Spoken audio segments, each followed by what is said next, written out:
خۆشە بەس ئەجا مناڵەکانم مردم فایدەی چییە؟ ئەمڕۆ بۆ حوتەمین ساڵ لەسەر یەک ڕێکخراوی هاوکاری ئەڵمانی خەڵاتی خاتوکارینی بەخشی بە 5 دایکە ئەنفال کە لە دوای پرۆسەی ئەنفالەوە منداڵەکانیان بەخێو کردووە. من بۆ قسەکردنی زیاترە ڕۆمەلای کارین خان خاتوکارین ئەگەر بێت ئێرەوە سڵاو لێبێ ماوەی 7 ساڵە لەسەر یەک خەڵاتی ئاڵتونی کاری نەبەخشن بە دایکە ئەنفالەکان.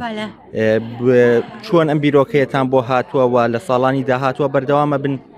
بەخوا ئێمە تاوان 25 سال بەڕاستی زیاتر لەگەل کە سوکاری ئەنفال لێرە ئیشەکەین و ئەمە بینیمان چەند مهمە ڕۆلی دایکەکانی ئەنفال لە بەرداوامبوونی ژیان دوای ئەنفالە لە ئەوانکردنەوە ئەم منتکە گەرمیان بوو گەشە پێدانی گەرمیان بوو دروستکردنی جیلێکی تازا کە ئێستا ئیشەکەت بۆ ئەم منتکە.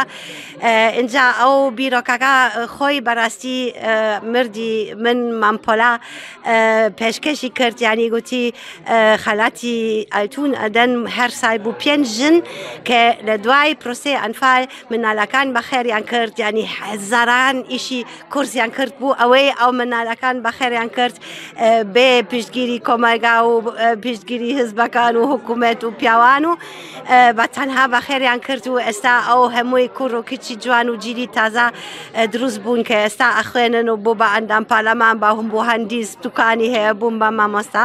یعنی ئەمە گوتمان پێویستمان ڕێز لە ئەو ژنەکان بە تایبەت ئەگرین لەگەل ئەم خەلەتە. ئێستا هەمووی سال 5 ژن ئەو خەلەت وەری ئەگریت و ئەوە ئیمکانیاتێکی کە لە کۆمەلگا ئەکەم بە بیریان، یعنی کە بێ ئەو دایکەکان بەڕاستی ئێستا منتکە گەرمیان ئەوەندە پێشکەوتوو نەبوو. خاتوکارین لە ساڵانی داهاتووە تانەوێت دیسان خەڵاتی کارین ببەخشن بە دایک ئەنفالەکان؟ بالە ئەو دایکەکانی ئەنفال تەبان هێزارانن، هەتا ئێستا توانیمان بوو 35 ژن ئەو ڕێزی ئەگرین و ئیمکانات یان هەبوو کسە بکەن و یەکتر ئەبینەوە و خایک ببین و خایک ڕێز لە ئەوان ئەگریت. هێزاران ماوان ئینشاءالله لە ساڵەکانی داهاتوو ئەمە باردەوام بن و ئینشاءالله گۆڕێترش ئەکەین. بەس مهمە ئەم 5 ژن کە ئەمڕۆ خەلەتەکە وەری ئەگریت وەکو نوێنێری دایکەکانی ئەنفال هەمویان خۆیان ئەبینن و دەنگیان بەرزیان کرد ئەمڕۆ لە کەناڵەکان لە مەراسیمەکە لە ناو کۆمەلگا. ئەوە بۆ ئێمە مهمترین شتە بەڕاستی. خاتوکارین تۆ ماوەی نزیکەی 30 ساڵە لە گەرمیانی لە ئەڵمانیاوە هاتوویتە گەرمیان. زۆر لە خەڵکی ئاواتیەوەیە کە بڕاتە ئەڵمانیا لەوێ بژی کەچی تۆ ماوەی نزیکەی 30 ساڵە هاتوویتە گەرمیان و خەمی کەسوکاری ئەنفالت هەڵگرتووە. وایە ینی من بەڕاستی 35 سال پێش ئێستا هاتم یەکەم جار بۆ کوردستان و دوای بۆ گەرمیان و بەڕاستی بۆ من زۆر تەرسیری هەبوو مەسەلەکە ئەنفال، زۆر تەرسیری هەبوو ئەو زروفی ئەو ژنان کە دوای ئەنفال لێرە ناسیم. اینجا لێرە مەبووم و ئیشمان کرد بۆ ژن ئەنفال بۆ گەنجەکان لەگەڵ ڕێکخراوەکەمان. ینی من حەزم لە ئیشی گەرمیان، حەزم لە ئەو ئازابوونی و بەکۆتبوونی خەڵکی گەرمیان و کە دوای ئەنفال توانیان دووبارە کۆمەلگا خۆیان دروستی ئەکەن. ئەوە ژیانی منش دەڵەمەنی کرد. تەبان ئەلمانیاش خۆشە لەبەش دایک و خێزانە غزمی من هەمویان لەوە.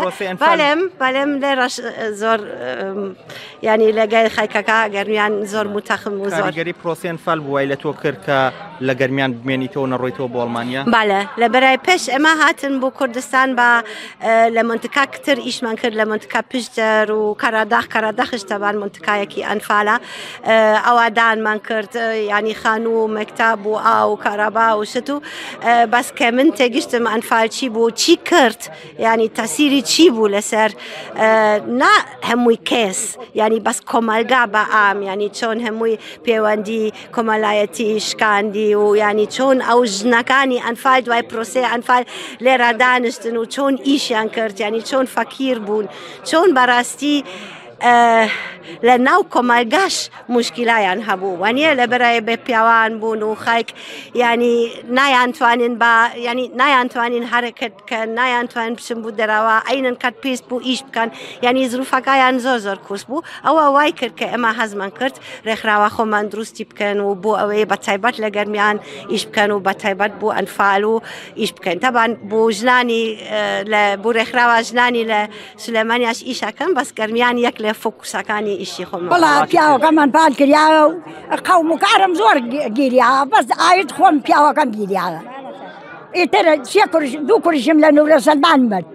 ئارە بەخوا خۆم و چوار کەنیشک و سێ کوڕین دوانیان مرد کۆرپەکە مرد و ئەوە کەیتریش مرد چێ و 4 ساڵانی ئیم جارە کوڕێکیانم ئاوردو کچەکان لەگەڵ خۆتا هاتنەوە گیان کچەکانت هاتنەوە لەگەڵ خۆتا ئارە بەخوا خۆمیش نەخۆشم خۆمیش فەقەراتمە دڵم ژانەکە دوو لە ڕوو ئیم جارە گوێچکەشم کونایە ئەمەنە تۆزی تێچووە ئیشمان کردگە کونا بووە ئارە بەخوا ئەمڕۆ خەڵاتت پێدراوە تا چەند دڵخۆشی بۆ خەڵات وەڵا پێم خۆشە بەس ئەجاب مناڵەکانم مردم پایدەیکیە